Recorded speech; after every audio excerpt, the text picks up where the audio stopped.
Hello everyone, my name's Nick, this is Walter, and welcome back to the shop. In this video we're going to be going over 3 jigs to make your table saw more useful and how to make them. So we've got a bit to cover, so let's jump right in.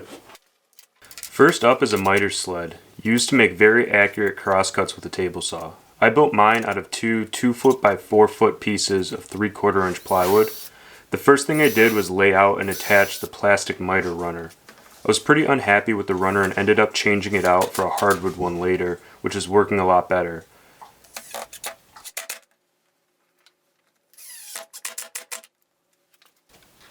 By putting this runner on first, I'm going to cut a 0 clearance edge into the base, rather than trying to measure it perfectly off the blade and then attach the runner after. This will have the right side of the base come out to roughly 3 feet long, starting from that 4-foot length.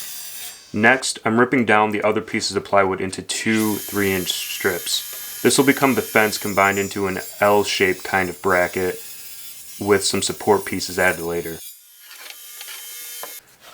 With the remaining height of around 2 1/4 after the 3 inches are butt up to each other, going to rip and then cross-cut some scraps into squares at that measurement.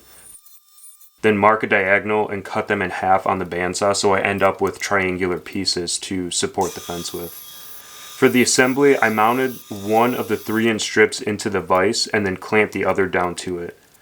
Don't worry about it being perfectly square right now, just focus on the edges being perfectly flush because this is going to be a flat surface that you want to register perfectly on the base. I pre-drilled them with countersink bit and then fastened them with 1/4 inch screws, which I'll use for the majority of these builds. I like the hex head ones because they don't strip out like Phillips heads do. This camera angle isn't optimal as it turns out, but I'm fastening those triangular pieces to the inside of the L bracket. I'm countersinking and screwing them into both the face and the bottom, and this is what's going to draw that L-shaped bracket into a really close to perfect 90-degree angle.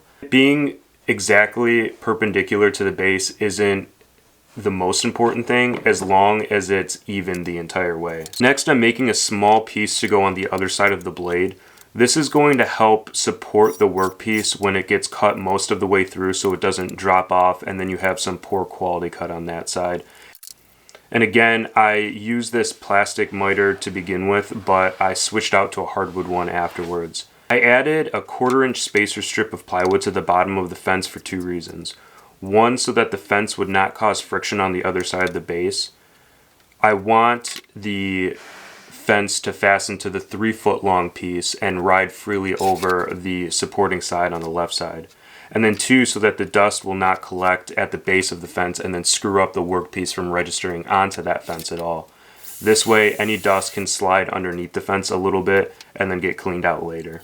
This last part is the most important, with making sure that the fence is exactly perpendicular to that 0 clearance edge we cut at the beginning. Take your time with this, clamp a square down, and adjust as much as you need to. Again, fastening this with 1 1/4 inch screws and double checking for square every time I add another screw or do anything.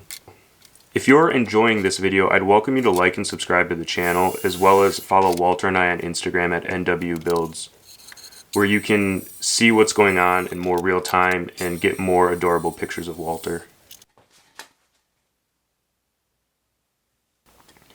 If it's all done correctly, you should have a sturdy miter saw that makes perfect crosscuts. The second one is going to be a Tenon jig, and I'm cheating a little bit because I already created this video and you can go check it out at the link above. The main purpose that I made this for was to taper legs for end tables. That's why it is kind of the length that it's at, but you could make a larger one or a smaller one depending on whatever you wanted to do. If you wanted to make this specifically for jointing, I'd recommend not having the back piece of the L bracket so that it's just one flush fence. If you want to see a video that I'd recommend on that, check out this link above. Last up is a tenon jig. This will be used to expedite the process of making mortise and tenon joinery, as well as lap joints and even some tapers on tabletops, kind of on the underside where you see that beveled look. I'm not going to go over the specific dimensions of this piece just because it's going to be dependent on your table saw fence and you're going to want to make it to fit that. But the main components are a tall piece that runs on edge along the cutting edge of your fence, a piece that sits on the top, and then another piece that hugs the other side of the fence, keeping that original piece tight to the fence. Again, I screwed everything together with 1 1/4 inch hex head screws, which seemed to work pretty well, countersink with everything. And you just want to make sure that this is riding on the fence really snug so that there's no slop in it. The last thing for this quick jig, and probably the most important, is the back support piece. You want to make sure that this is perfectly perpendicular to the tabletop or the surface of the table saw that it's riding against, so that when you do cut those tenons or those lap joints, that they're perfectly perpendicular with your workpiece. And then the last part of this is cutting out a slot to be able to clamp the workpiece down to. So I used 1 1/4 inch Forstner bit to drill 2 holes on an angle and then cut the remaining out with a jigsaw.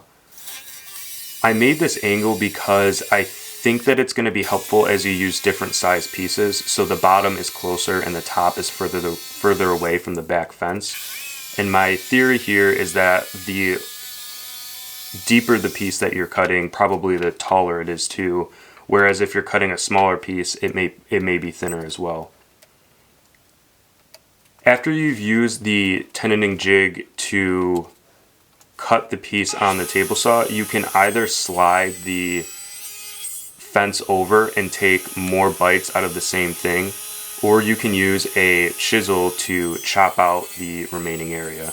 I used a chisel, and I won't bore you with how long it took me, but this is the kind of result that you can expect with it, and the table saw made it so much easier to do so. Walter and I wanted to thank you for watching this far and welcome you to like and subscribe to the channel if you like this kind of content and want to see more.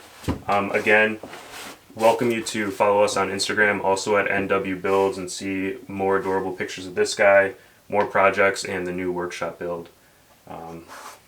With that, have fun building.